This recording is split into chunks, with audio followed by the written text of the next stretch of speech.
Today, I really want to ask you about gratitude. Now, there's a lot of research out, right, about how if you want to be happy, you got to be grateful. There's scientific research associated with it. We've been seeing a lot of social scientists, and we know this, right? Like, Yeah. and like, I should be grateful. And sometimes we can try to like force it. And I'm wondering do you ever feel like that pressure to be like, as soon as something goes wrong or as soon as you're sad that you're like, I should be grateful, like, and I think that there's something interesting about like the pressure to feel gratitude in a moment and then making it a choice in the outcome. Have you ever had an experience like that? Well, I feel like there's often times when there's a really tough season that I have to make sure I'm counterbalancing the gratitude practice with, am I giving voice to what I'm struggling with?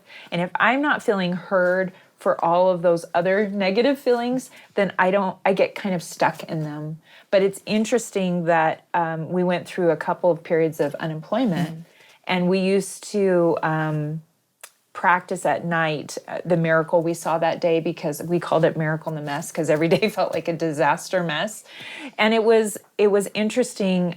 Once we had kind of made it through that, I sat my kids down and I'm like, okay, so we're in a different place now and we're not worried about these things. Yeah. What do you guys remember was the hard stuff? I wanted them to have time to say, this was really yuck. This was really hard. Yeah, let's just get it all Yeah. out, be honest. Do you know what though? They couldn't remember anything. And I'm like, well, Dad and I were freaking out about like how to get your braces paid for and how to buy school clothes that year and all of those things. They didn't recall it. And they said, we remember, we would talk about the miracles every day. And so I think it's interesting sometimes that if, especially as an adult, if you're not getting your needs met and you're not having time to say, you know what, I need additional support. I need to meet with a therapist. I need to talk to a girlfriend, give myself time to cry for a certain period of time every day in the shower, then I don't know if the gratitude comes as easily because you're not, it's both of us. Yeah,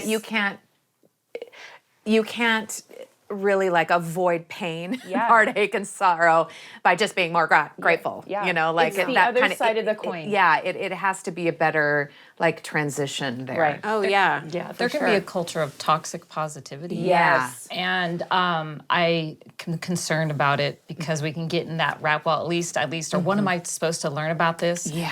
And I have experienced a few losses during December, suicide or cancer deaths. I mean, not to be trivializing that, but December is a rough month for me. And sometimes when I go straight to, well, at least, or I have, it caused me to ignore it, and it actually shoved that sorrow and grief into my body in ways that actually made me worse off. So sometimes I decide not to. I just said, every morning I'm grateful. But there's also times where I allow grief and loss to sit with me for several weeks, and then I allow myself to talk about it out loud and say, this is rough. Like I just got through Christmas and my kids will, why are you crying? I'm like, because December's hard for me. And it usually is. And I actually stopped trying to be grateful all the time. Yeah. But maybe when I go back, then I can say I'm grateful I have a heart, I'm not numb. Yeah. So, but I don't always say it in the moment, but I walk it out a bit because my body was getting too worn out trying to be grateful in December. Well, and this flips the coin. Yeah. Because what's the difference then between like positivity and being grateful? I'm trying to think. I'm thinking of a time when I had young kids and you're pushing them in the grocery cart. Yeah, and it's crazy. And it's the worst. And you've just unbuckled them from their seat. And a grandma comes up and says, "Oh, sweetie, it's gonna go so fast." And you're like, Enjoy "Just it. enjoy the moment." You're like, this? Exactly what I was Enjoy going to say. And I always wanted to be like, thank you, but like I in didn't tears. sleep. I remember crying once when a grandma said, just enjoy it. And I want to be like, I don't.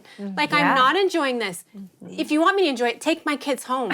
And let me take a nap. Buckle them Don't in. you feel, though, now that your kids are a little older, a little bit more empowered to say, I will miss the chubby cheeks and the kissing the crook of their necks and the playing and the walking and discovering the wind for the first time. Yeah. I will not miss Car seats. throwing Grocery up stores. in the middle of Days Market. Oh, while yeah. everyone goes, Oh, just enjoy and looks, it. I don't miss that chaos No. of motherhood. And is it- and I think that's okay. That's okay, right? Yeah. But I also feel like something that I've learned about gratitude and this idea of toxic positivity, like grieving so publicly, like everybody knew that my husband had ALS and this terminal disease and watched him slowly decline and watched us.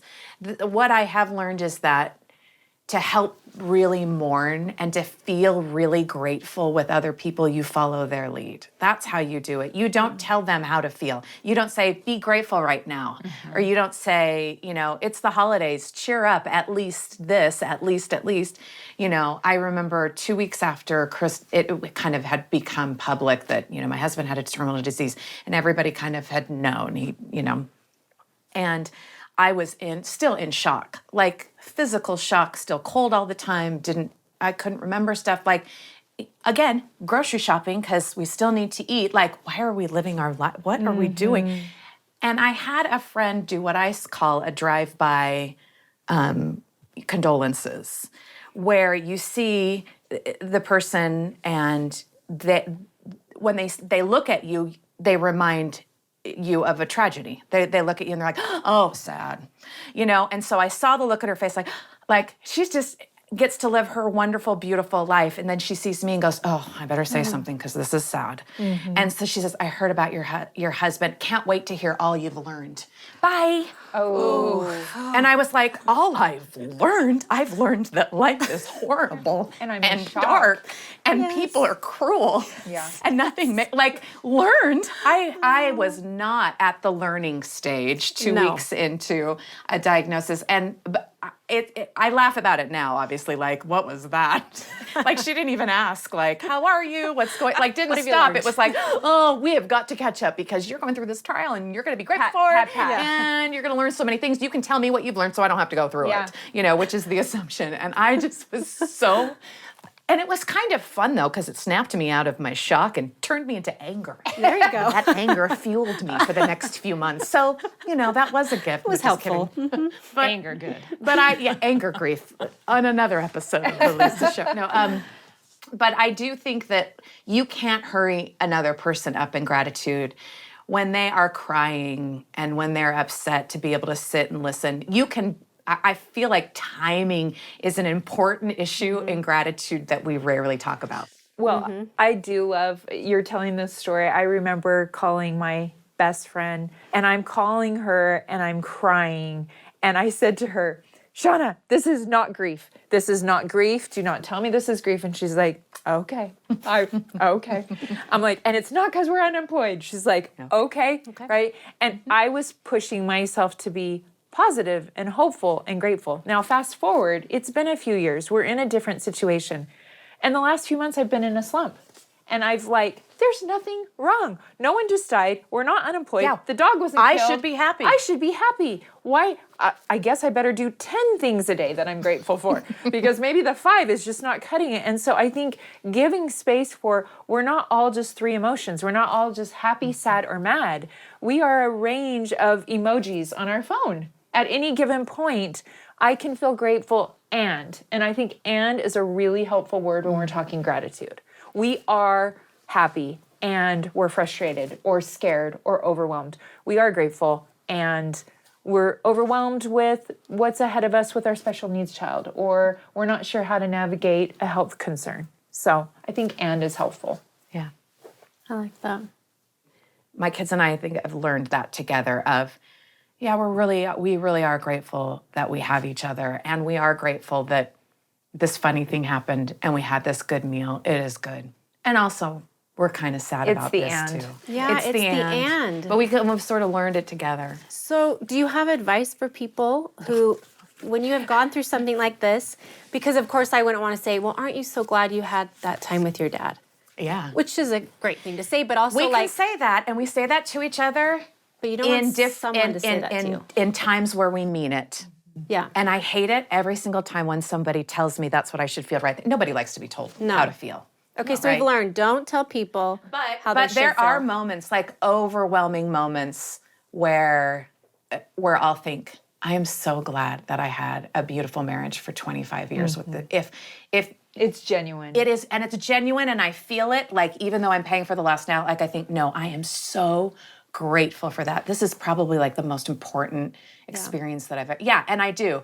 And I don't feel it all the time, but it makes, I think, being real about gratitude, it makes it more significant in those times. And so I feel like His we have to resiliency be was really there? careful Yeah. about how we tell people when to be grateful and when to mourn and when, like, just let them ride and that's how- let them feel it. Because it wasn't me going, you should be grateful, you should be grateful. It's, this is awful. Yeah. Yeah, sorry, just got Being worse. real. Yeah, I don't know what to say. Well, you Should know, we maybe eat some there's not an Pringles? and. You know, there's not an and, because sometimes we need to provide this open place of compassion where we sit next to a child who isn't an optimist. Yeah. Because maybe you don't have, I have some children who are not optimists and they get overwhelmed and you can't gloss over it. And you have to sit in that space and feel that uncomfortable feeling of trying to fix it as a mom, and don't fix it. Yeah. And be there and hold it That and is listen real. to it. Yeah. And then don't override it and hold that space for someone who can't find it. And Those are yeah. life-changing moments. Not everyone is able to do that. To sit with can't. someone No. in their pain. It's really hard as a mom. I want to fix it. I've had some huge moments where my first neurotic thing is to, fix it and say all better. But my goal is then to sit with my children and to hold it and to listen and to say, tell me more, and then say, I'm really sorry, and then maybe I can model gratitude in a real and true way in another time, in another frame. But I don't model it and I don't force it. But I also don't shut it down. You hold it and you sit there because because we start modeling this fake, oh, it's fine, I'm good. And I think it will explode in your adult life. You'll be in therapy. Which is the worst place to find yourself. Which is a great place to be. So you can't gloss over these things. It has to be real. Yeah. Real positive feelings, real gratitude. Because, those moments when you're on a run and I've had some moments like that too, of like, I can't believe I can run. Like, I'm, grateful for things that you never think you're going to be grateful for. Like, I can run and I'm not going to stumble or fall. This is a miracle. You find, I think, those moments of things that you would have, if you didn't experience that pain, that depth of loss, that you would never be so great. You would never have that overwhelming feeling of gratitude It's the other side of the coin. on the other side of the coin. Gratitude comes with a price. Yeah, for sure. 100%. For sure. The Lisa Show is a production of BYU Radio, and a special thanks to McKay Menden and Richie T. Stedman to help with the production of The Lisa Show. Be sure to check out, subscribe, and leave us a review on Apple Podcasts or Spotify. And if you ever want to leave a question, maybe for the Council of Moms, you can email us at thelisashow@byu.edu.